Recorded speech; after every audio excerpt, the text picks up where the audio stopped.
Have you ever wondered how TV has shaped football? Because everyone's received the same narrative. Football is boring, slow, and full of dramatic floppers. But what about its underlying passion? And so today we are going to analyze every clip from our favorite childhood shows and explain the psychology behind these conspiracies. Family Guy, The Mom Fight. In 1999, the American adult comedy show was designed to make us laugh. Through the effort of popular stereotypical jokes, Family Guy created a sense of extreme reality. In this first clip, we are placed in the middle of Chris's football match as his father Peter began to cheer him on until Chris used his hands and gave away a penalty. Another parent sprung up in frustration and shared his complaints. Peter asked the parent to kindly apologize, yet the parent was holding back. After smacking the drink out of his hands, Peter knocked the parent out. Way to go, Dad! Hey, you hit my mom! No, I hit your dad. Whoa, stand back. Give her some air. You mean give him some air? Call an ambulance. She's going into labor. You mean he's going into labor? In this lesson, we learned that we should never pick a fight with a stranger, since we may not be correct in assuming someone's gender or identity. Peter, mate, I'm sorry, but you knocked a pregnant woman out. The Zidane headbutt. When the boys were doing military prep, the sergeant made fun of Stewie's background. His buddy Brian thought it was hilarious and quickly faced the consequence. Oh, God! Ugh, that's gotta hurt worse than getting a birthday telegram from Zinedine Zidane. Yes? Bon anniversaire. The headbutt paradox is a moment out of rage, all from the power of his shiny steel skull. The Simpsons. The soccer is slow. In the iconic animated sitcom, The Fictional Tale of the Simpsons introduced a sharp and peculiar level of humor. The show first appeared in the early 90s and became known for commenting on pop culture issues. In this episode, Homer took his family to watch Mexico face Portugal. They were greeted by Pele as he presented a quick ad for wax paper before the match. Who's Crestfield wax paper? During the first half, fans grew bored of the game's slow progression and soon started to complain. For all the non-football fans, it's hard for them to appreciate the nature of the sport as they view it too slow and repetitive. Call this a soccer riot? Come on, boys. Let's take him to school. Homer's family was fortunate to escape without a scratch as the stadium turned into a boiling riot. In this chapter, The Simpsons showed us how boring football can be to the average American. It's a sad truth they portrayed brilliantly, as it's a relatable idea to the millions of football haters. The Virgin Mary Ninja. When Lisa was watching football on her television one day, she came across the story of a Manchester United riot in 1985. But when this happened in Brazil, the scenes became so violent that the Virgin Mary of the stadium woke up as she beat the holy snot out of everyone. And beat the holy snot out of everyone. Despite the game's incredible joys, football is historic for setting up the table for a fan fight. Whether or not you're against your closest rival, you better watch out, because the Virgin Mary might wake up and knock you into a deep sleep. The Brazilian juggle. When the Simpson family went on vacation to Brazil, they felt a culture right away. They were amazed by everyone's ability to juggle various items. Look, Marge, I'm Brazilian. This conspiracy does have some truth, as many famous footballers grew up juggling all sorts of fruits, items, and balls during their childhood. The referee exploit. In this conspiracy, we will look at how The Simpsons painted the picture of referee abuse today. When Lisa asked her coach what happened to the ref, the coach explained why the ref quit. Being a ref is a thankless job. The parents hate you. The only upside is the kids share their snack with you. And so Homer stepped up. Lisa was impressed by her father's growth, as Homer claimed that it came from the hours of watching so-called scoreless soccer. After what you said to me, I watched hours and hours of soccer. I almost saw a goal. The joke shared how common it is to watch football and witness no action, but obviously in reality, some of the most intense matches end in scoreless ties. The girl continued dribbling, dusting past Lisa, only until Homer called it back. Foul on 23. In the second half, after Lisa lost the ball, she intentionally dropped down and started flopping. Ow! She tripped me!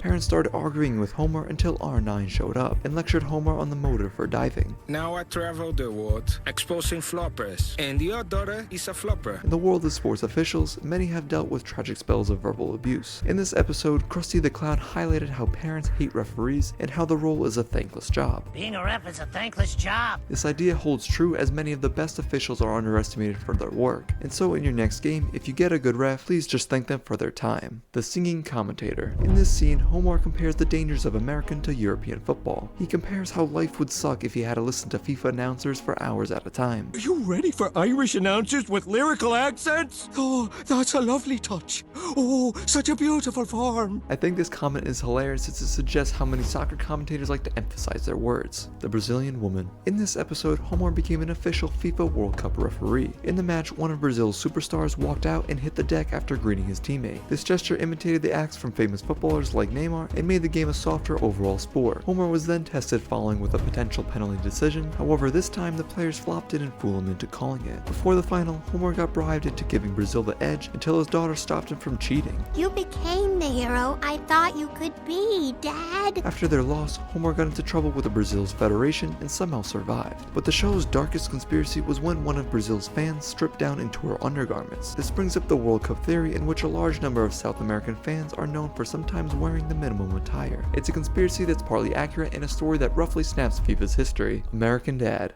The Lindsay. In American Dad, we are brought into the recipe of disastrous situations. When the clock was ticking down, Lindsay bolted to the other end. But when she kicked her last shot, she faced a career-ending injury, or should I say a life-threatening emergency. The doctor explained that Lindsay was going to lose her leg. The fracture actually triggered an aggressive staph infection.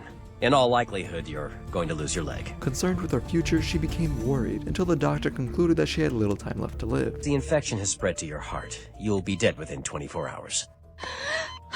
Whoa! In this example, we are shown both the risks and achievements of playing Sunday League football. However, it's clear that this is an extreme, the migrant worker. In this episode, Stan welcomes a FIFA agent to his house. Roger explains that they are building a World Cup stadium in his backyard for the event. He offers the agent ants on a log as an appetizer, which I can imagine doesn't taste very good. Then when Roger hopped on a call with Stan, he explains the construction dilemma. I went with an iffy scaffolding company, and there's a lot of dead migrant workers here. Personally, I find this joke very offensive, considering how many workers have sacrificed and suffered over the years in developing the World Cup stadiums. This clip was from season 11, episode 5 of American Dad, and premiered in September of 2014, just a couple months after the 2014 World Cup. The Office. The Jim Duck. In The Office, we got to witness the battle between Jim and Charles Minor. Charles overtook the role as the office manager as Jim failed to impress his new boss. After work, they played a small-sided game, but when Charles kicked the ball at Jim, he ducked as it hit Phyllis in the face. And so this begs the question, why'd you duck, Jim? Why would an experienced soccer player like yourself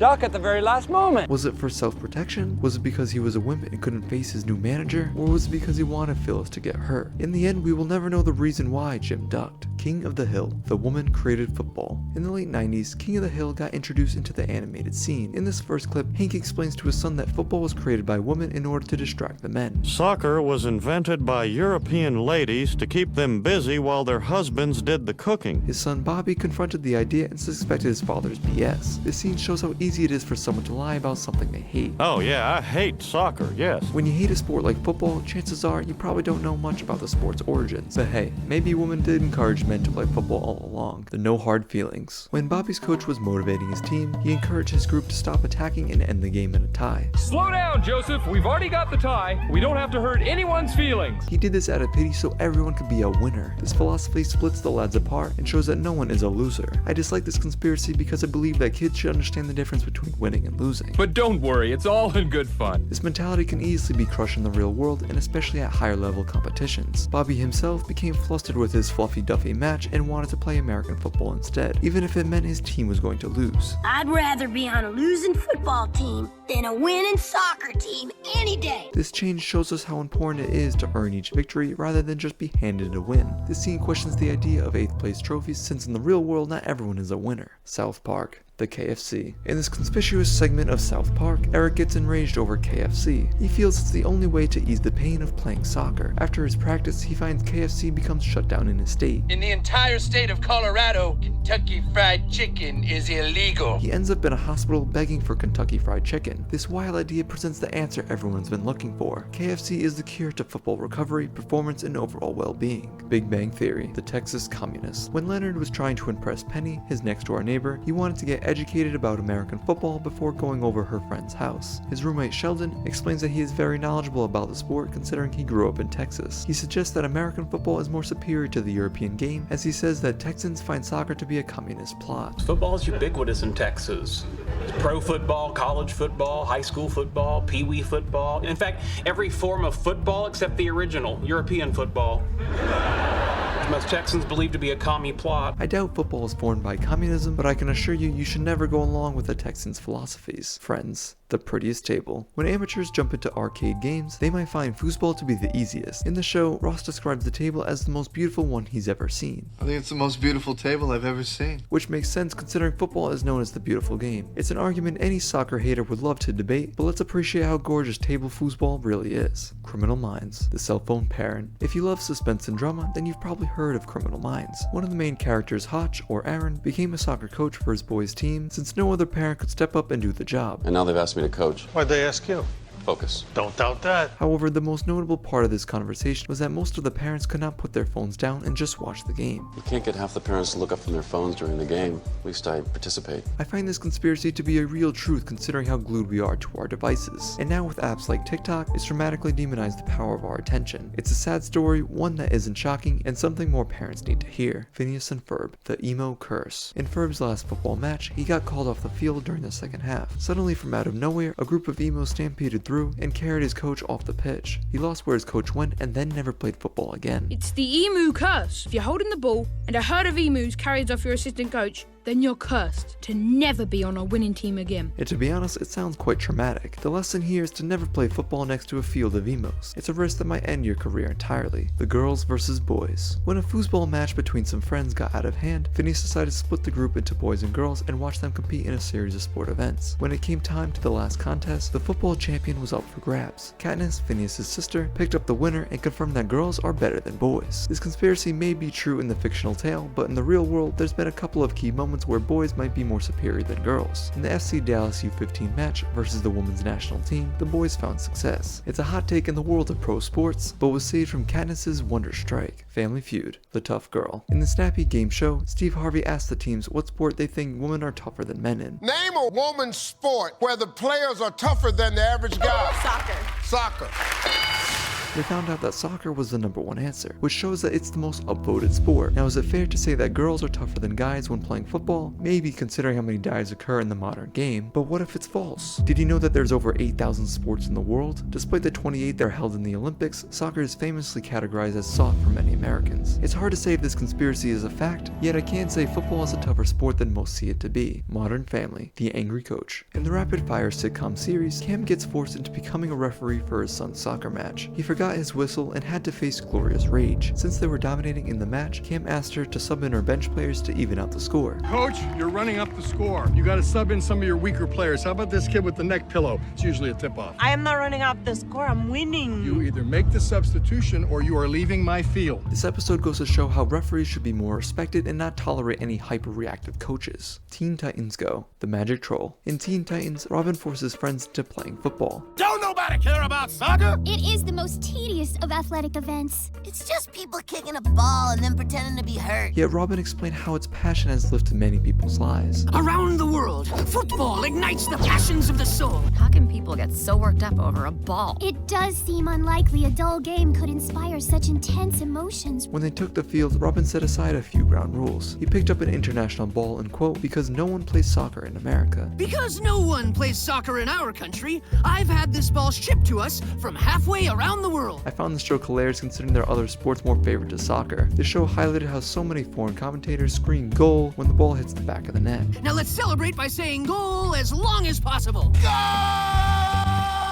They sprinkled the flopping philosophy and teased how to be a proper sore loser. But when they found out what made the ball special in the first place, they freaked out. A pink troll popped out of the ball and claimed that it uses its magic to trick people into actually liking the sport. You guys use magic to make people like soccer? Soccer really is boring. Of course! When the group traveled into the magic troll lair, they faced the monster in a 1v5 match. They lost the game dramatically and became professional sore losers. This episode shares the power of the magic troll to turn the sport from a boring and slow game into an electrifying delight for anyone. I doubt there are any magic trolls inside of your football, but the conspiracy lives on. Kim Possible, the freshman. When moving up into high school or college, it can be intimidating for any freshman. In this scene, Kim makes a bet on the captain, defies the odds, and scores against the entire team. Despite the captain calling her talent amazing, she told Kim that she is best suited as the equipment and kit girl for the group. Congratulations to our newest equipment manager!